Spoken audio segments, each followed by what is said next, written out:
But joining us now to talk about how tariffs could impact our holiday shopping, Jan Griffiths. She's the host of the Automotive Leaders Podcast and just an all-around tariff expert, an all-around really good woman and a smart one at that. We thank you for joining us here on The Pulse. My pleasure. So I know we talked to you a lot about autos, and so we'll begin there, but then we'll go into some other things that we should keep in mind about tariffs. This is a simple but yet difficult question. Is this a good time to go buy a car? It's not a horrible time to buy a car, but you might want to think about other purchases first. Yes, there are some deals out there with cars right now. You can see them. They're on the advertisements on TV. It's okay, but you're not going to see any deep discounts on cars right now. What are the automakers and the car dealers dealing with that we're not seeing? Lift the curtain for us. So what the car automakers are dealing with right now is they're dealing with tariffs. They're dealing with AI. They're dealing with having to realign their business because of the drop in the EV demand. If you remember the EV credit, there was a $7,500 tax credit. Well, that went away at the end of September. So with EV volume dropping, then they have to lay off people, they have to change things around.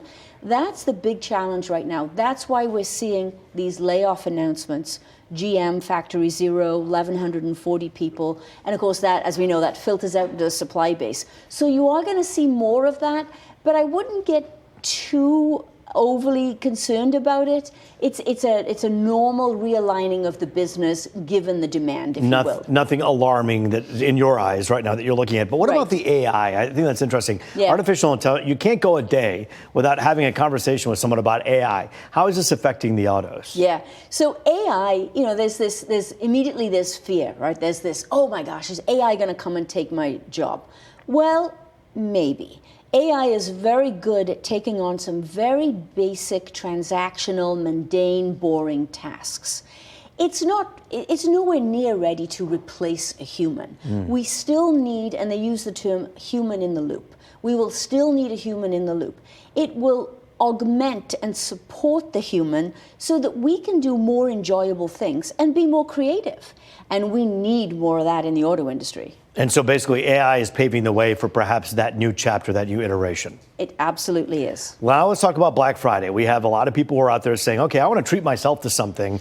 It's been a tough economy for a lot of people out there. Dishwashers, toaster ovens, dryers, blenders. When we look at these specials, when it comes to tariffs, what are we looking at here? Yeah, so anything that's coming from China, you may not be seeing that Black Friday deal that you perhaps expected. Yes, will there be deep discounts to support Black Friday? Of course there will be, but maybe not as much as you expect, because a lot of the appliances, a lot of the electronics, particularly the electronics, are coming from China. Small appliances are coming from China. There's still a significant tariff burden on China. The average tariff burden on Chinese products is 29%.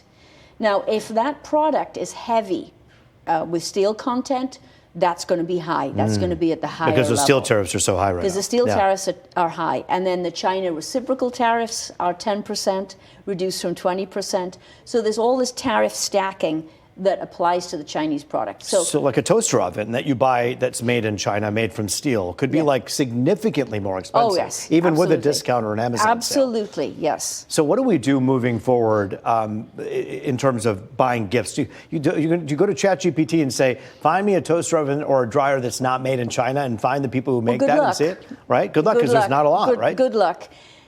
I would say this. I would say, if it's coming from China, get in line for the electronics. If you have to prioritize what you're going to do on Black Friday, prioritize electronics. Get there first, because you want to get your hands around those discounts first. And appliances. You're going to see an impact on furniture, on home goods, and some toys. That's going to be a lot. These are the things we have to look out for moving forward. Yes. I'm going to ask our producer, Aaron Jordan, to get back in my ear and tell me more of the developing news about this. the suspect in this case that we were talking about with these two National Guardsmen who were shot was apparently living in Washington State. Again, an Afghan national who entered the United States in the year 2021. We are following this story throughout all of it. Stay with fox2detroit.com and Fox Local for the latest on this case. Of course, prayers going out to those two guardsmen right now in the entire D.C. area. Jan Griffiths, thanks for joining us here on The Pulse to talk about business. We always appreciate having you on. My pleasure.